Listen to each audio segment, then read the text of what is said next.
Hello guys, आज हम पढ़ेंगे पोस्ट मॉडर्न पीरियड के बारे में। पोस्ट मॉडर्न पीरियड वो समय है जब मॉडर्न पीरियड खत्म हो गया था और फिर इसके बाद पोस्ट मॉडर्न पीरियड स्टार्ट हो गया था। ये टॉपिक बहुत इंपॉर्टेंट है जो वन डे एग्जाम देने जा रहे हैं। पोस्ट मॉडर्न पीरियड के समय किन किन डायनेस्टी ने राज किया था। एक संगा डायनेस्टी थी, एक कन्वा डायनेस्टी थी, एक सतवाना डायनेस्टी थी, एक छठी डायनेस्टी थी। पहली डायनेस्टी ने जिसने राज किया था वो सुंगा डायनेस्टी थी, जिन्होंने राज किया था 185 बीसी से लेकर तो 73 बीसी तक। कैपिटल विदिशा एमपी था। पे इसकी इस डायनेस्टी के फाउंडर थे पुष्यमित्र सुंगा, और इन्होंने ये एक मिनिस्टर थे लास्ट मौर्यन रूलर के समय पर, जिनका नाम था बृहद्रथ। इन्होंने लास्ट मौर्यन रूलर को मार दिया था और खुद किंग बन गए थे। इन्होंने बिल्ड किया था ग्रेट स्तूपा ऑफ भरत, और ये ऑर्थोडॉक्स ब्राह्मणिकल हिंदूज थे। ये दो अश्वमेध यज्ञ परफॉर्म करते थे, जिसके प्रिस्ट थे पतंजलि। पतंजलि कोणार्क सेंट्रल एशिया में जन्म हुआ था पतंजलि का, और पतंजलि ने लिखी थी महाभाष्य। पुष्यमित्र संघा के बाद इनके सन ने सक्सीड किया था, जिनका नाम था अग्निमित्र। अग्निमित्र हीरो थे कालिदास ड्रामा के, जिसका नाम था मालविका अग्निमित्र। अग्निमित्र के बाद राज किया था वासुमित्र, वज्रमित्र, भागभद्रा एंड देवभूति। फिर सुंगा डायनेस्टी के बाद जो डायनेस्टी ने राज किया था वो कन्वा डायनेस्टी थी, जिसने राज किया था 73 बीसी से लेकर तो 28 बीसी तक। कैपिटल था पाटलिपुत्र।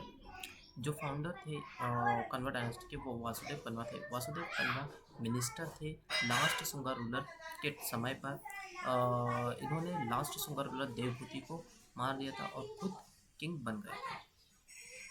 फिर उसके बाद सतवाना डायनेस्टी आई थी, जिसने राज किया था 60 बीसी से लेकर 225 एडी तक। कैपिटल था प्रतिष्ठान पैठण, महाराष्ट्र में। इसके फाउंडर थे सिमुका, जिन्होंने राज किया था 60 बीसी से लेकर तो 37 बीसी तक। और भी इम्पोर्टेंट रूलर्स थे इस डायनेस्टी के। इम्पोर्टेंट रूलर्स सत्ताकर्णी वन था, जो कि थर्ड रूलर थे। इन्होंने पावर रेस की थी बाय कॉन्क्वेस्ट से। फिर हल्ला थे, जो 17th रूलर थे। उन्होंने गाथा सप्ताष्टी लिखी थी। और उस गाथा सप्ताष्टी को सत्तासई भी बोलते हैं, जो कि प्राकृत लैंग्वेज में लिखी थी। इनकी एक कंटेम्प्रेरी लिखी गई थी बृहत कथा, जिसे लिखा गया था गुणाध्याय ने। फिर इसके बाद पुत्र सत्ताकर्णी आए थे, वो 23rd ग्रेट रूलर थे। उन्होंने साका रूलर नापन्ना को हराया था। फिर वशिष्ठ पुत्र सत्ताकर्णी आए थे, 24th ग्रेट रूलर थे। इन्होंने ये 2 बार हारे थे रुद्र दमन से, जो कि साका रूलर थे। फिर यज्ञश्री सत्ताकर्णी ने राज किया था, जो कि 27th और लास्ट ग्रेट रूलर थे सतवाना डायनेस्टी के। पुलमावी 3 थे, जो कि लास्ट और 30th सतवाना डायनेस्टी के रूलर थे। सतवानास को हम आंध्रास भी बोलते हैं। पुरानास में आंध्रास दिया गया है सतवानास के बारे में। और इनके टाइम पे जो सिटीज़ इम्पोर्टेंट थी वो थी नासिक, करली, कनेरी। इनके टाइम पे इम्पोर्टेंट कॉइन्स जो थे वो पब्लिश हुए थे लेट कॉपर ब्रॉन्ज 14 में।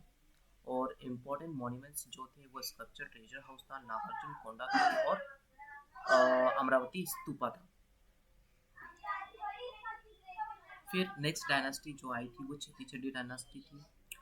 ये डायनेस्टी तब एग्जिस्टेंस में आई थी जब अशोका की डेथ हो गई थी। ये डायनेस्टी अशोक की डेथ के बाद ही आई थी। इसके हमें एविडेंसेस हमें कहाँ से मिलते हैं, ये हमें हाथी का इंस्क्रिप्शन से मिलते हैं, जो कि जो इंस्क्रिप्शन कारावेला के थे। कारावेला थर्ड रूलर था इस डायनेस्टी का। कारावेला जेन्स का पेट्रोन था, और उनके रेजिडेंस के लिए इन्होंने केव्स बनाई थी उदयगिरी हिल्स पर, जो कि भुवनेश्वर है, Orissa. Thank you so much guys.